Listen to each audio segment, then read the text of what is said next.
Welcome to Journeys, a Quaker Fuels the Fire feature where we sit down with Chicago Fire players to learn more about their path here to Toyota Park.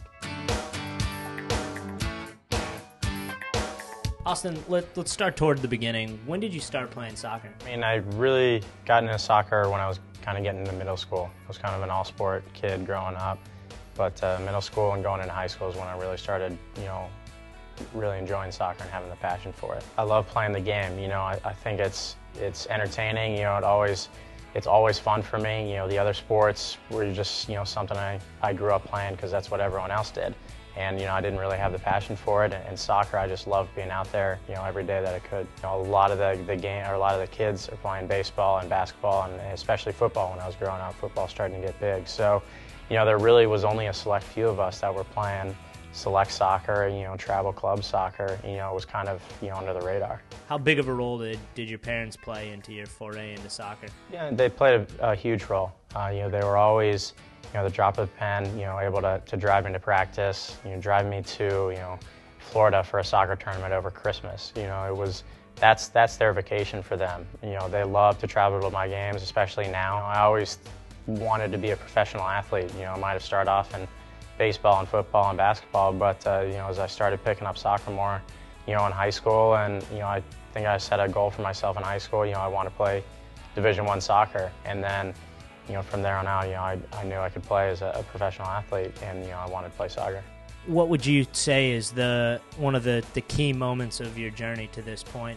Can you find one particular moment that you can sort of pick out and say, this was crucial to my journey to the Chicago Fire and to Toyota Park?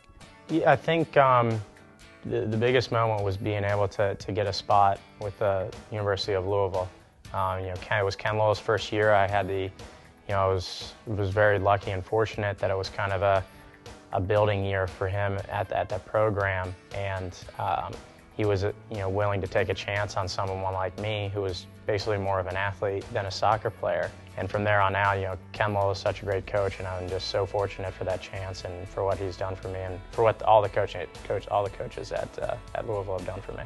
I've never really had an injury, and then in my junior year of college, about 5-6 games in, I had a leg break that was going to knock me out for the whole year, and I thought I was going to miss a year of eligibility. And that was the first time that I've really had a bad injury, and I was just coming onto the radar of professional teams. It was people start looking at you in your junior and senior year, and I kind of was worried that I was going to get knocked off the radar. It gave me a greater passion and energy to be out there every single day. I wanted to take advantage of every single day. Before that, there were some days that I kind of just took for granted and kind of just was I don't know if it was being tired or sore, or just didn't really want to be out there for practice. But when I was in the injury, I really wanted to be out there, and I couldn't. So that coming back from the injury, that was the biggest thing, and it just helped me to become a student of the game. Could you have imagined that in your rookie season you would have